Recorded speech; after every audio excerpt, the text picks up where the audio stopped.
नमस्कार. बिना फेल साबुदाणा वडा बनवायचा असेल तर इथे सांगितलेले पाण्याचे, बटाट्याचे व शेंगदाणा कुटाचे प्रमाण घेतले तर तेलात न फुटणारे, तेल शोषून न घेणारे कुरकुरीत साबुदाणा वडे तयार होतात. हे वरून कुरकुरीत व आतून कापसासारखे मऊसूत झाले आहेत. उपवास असो वा नसो, साबुदाणा वडा हे महाराष्ट्राचे असे पारंपरिक स्नॅक आहे की जे सर्वजण आवडीने खातात. ह्याबरोबर आपण कोशिंबीरही बनवली आहे.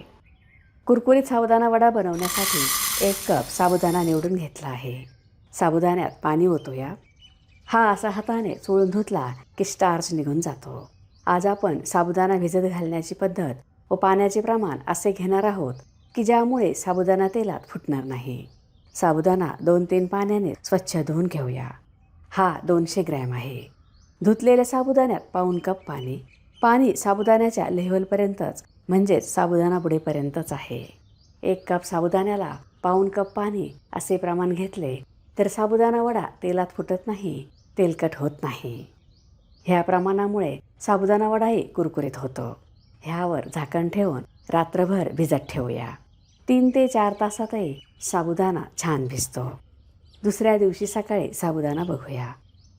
हा छान भिजला आहे. हा असा मोकळा करून घेऊया. बिना फेल साबुदाणा वडा करताना साबुदाणा भिजवण्यासाठी पाण्याचे प्रमाण परफेक्ट असावे. त्याने साबुदाणा भिजल्यावर सुटा होतो व त्याचे वडे कुरकुरीत होतात. साबुदाणा मोकळा करून एका ताटात ओतून घेतला आहे. 2 उकडलेले व साल काढलेले बटाटे घेतले आहेत. हे किसून घेऊया.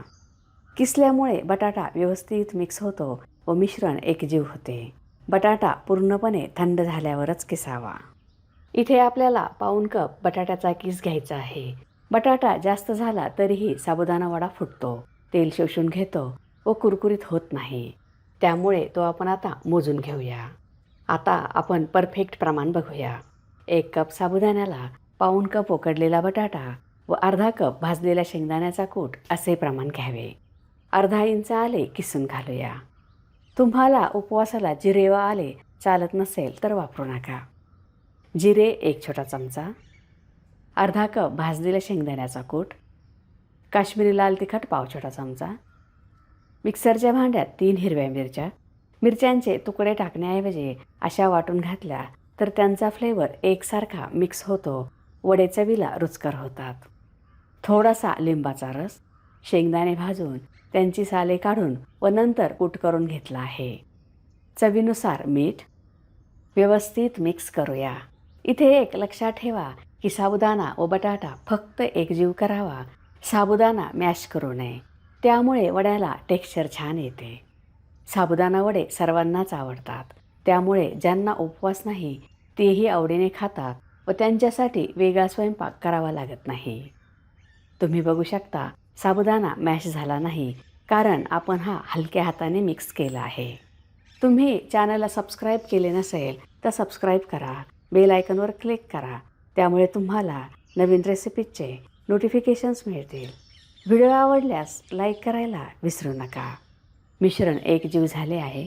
आता साबुदाणा वड्याला आकार देऊया. सर्व वडे एकसारखे होण्यासाठी एका वाटीत मिश्रण घेतले आहे. मिश्रण घट्ट ठेवले आहे. आता हाताला शेंगदाणा तेल लावूया. ह्यामुळे मिश्रण हाताला चिकटणार नाही. आकार देताना हाताला कधीही पाणी लावू नये. मिश्रणाला गोल आकार देऊया. दोन्ही हातांनी चपटा करूया. मिश्रण खूप दाबले तर वड्यावर साबुदाण्याचे टेक्स्चर दिसत नाही. कढाई व्यवस्थित बंद करूया. त्यावर एकही क्रॅक नसेल तर वडा तेलात फुटत नाही. तुम्ही बघू शकता ह्यावर एकही क्रॅक नाही. असा वडा तेल शोषून घेत नाही व फुटत नाही. सर्व वडे करून घेऊया. कढईत शेंगदाणा तेल गरम केले आहे. साबुदाणा वडे तेलात सोडूया. पहिला वडा सोडल्यावर थोडेसे थांबून दुसरा सोडावा.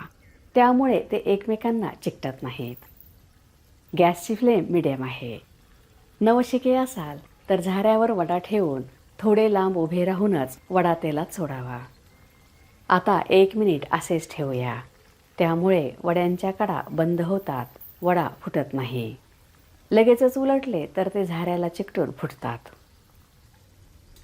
आता दुसऱ्या बाजूने उलटूया. तांबूस रंगावर तळून घेऊया.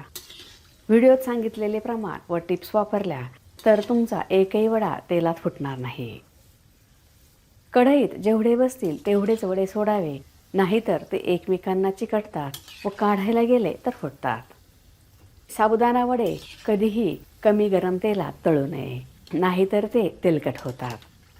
वडे टम्म फुगले आहेत म्हणजेच ते आतून पोकळ झाले आहेत, कच्चे राहिले नाहीत. तुम्हाला तुपातले साबुदाणा वडे आवडत असेल तर तूप वापरू शकता. हे वडे तुम्ही दही, शेंगदाण्याची चटणी, उपवासाच्या हिरव्या मिरचीचा ठेचा किंवा हिरव्या चटणीबरोबर खाऊ शकता. आता मध्ये कापलेल्या हिरव्या मिरच्या मध्ये कापणे फार महत्त्वाचे आहे. त्यामुळे त्या तेलात फुटणार नाहीत व तेल हातावर उडणार नाही. वड्यांबरोबर मिरच्या तळल्या तर वड्यांनाही मिरचीचा खूप छान फ्लेवर येतो. वडे व मिरच्या तळल्या आहेत, काढून घेऊया. आता वड्याबरोबर खाण्यासाठी कोशिंबीर बनवूया. त्यासाठी 1 कप दही, 1 छोटा चमचा साखर, चवीनुसार मीठ फेटून घेऊया. दही ताजे घेतले की कोशिंबीर चवीलाही छान होते. हे फेटले आहे, साखर विरघळली आहे. आता बारीक कापलेली 1 हिरवी मिरची, स्वच्छ धुवून बारीक कापलेली कोथिंबीर, पाव कप भाजलेल्या शेंगदाण्याचा कूट, 1 काकडी स्वच्छ धुवून त्याची साल काढून टाकली आहे. ही आता कोशिंबीरमध्ये किसून घालूया. काकडी ही किसली आहे. हे मिक्स करूया. कोशिंबीरबरोबर साबुदाणा वडे खाऊन बघा, तुम्हालाही खूप आवडेल. कधीकधी आपण गाडीवर साबुदाणा वडे खातो तेव्हा ते आपल्याला कोशिंबीर देतात. तेव्हा साबुदाणा वड्याबरोबर ती कोशिंबीर खायला खूप मजा येते. काकडीची कोशिंबीर तयार आहे. तुम्ही बघू शकता वडा खूपच कुरकुरीत झाला आहे. एक तोडून बघूया. वरून कुरकुरीत व आतून मऊ व पोकळ झाला आहे. तयार आहे कुरकुरीत साबुदाणा वडे व काकडीची कोशिंबीर. तुम्हाला जर माझा व्हिडिओ आवडला असेल तर लाईक करा, शेअर करा, सबस्क्राईब करा. बघत रहा शांभवीज किचन. धन्यवाद.